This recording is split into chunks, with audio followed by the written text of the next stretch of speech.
ये रुनियाल साहब देखिए, एक रामबन कस्बे की हालात जो है हर दिन बद से बदतर जाते जा रही है। पिछले कई सालों से हम सुन रहे थे कि ये हमारी अदालत के साथ जय साहब का क्वार्टर के सामने, म्यूनसिपलिटी ऑफिस के सामने आप देखेंगे कि पूरे रामबन शहर का कचरा जो यहाँ पर डंप करते हैं, 10-10 दिन यहाँ पर डंप करते हैं, उसके बाद फिर लेके कहीं इनको ये डिस्पोज करते हैं। तब तक जो होता है यहाँ पर रहना, खड़े होना मुश्किल हो गया जनाब। इतनी बदबू, इतना जो है यहाँ पर लोगों को परेशानी आ रही है। यहाँ हमारे जय साहब का क्वार्टर है, उनका जीना मुश्किल हो गया। अदालत का इतना है, यहाँ बार रूम है। अब आप देखेंगे कि इस जगह को जो है, ये पिछले जो हमारा चेयरमैन था यहाँ पर अमित जी, उन्होंने कहा था कि इसको हम पार्क बनाएंगे।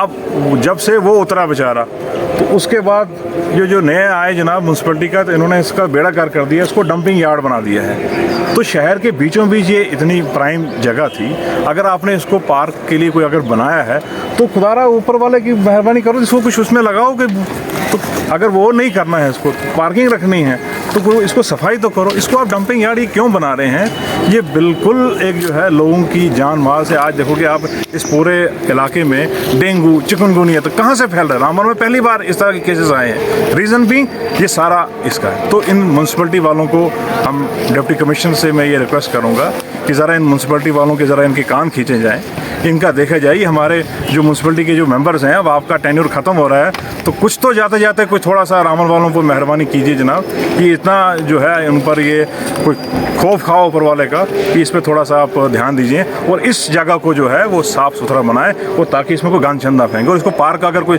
सैंक्शन हुआ है तो उस पार्क का जल्दी काम शुरू करें।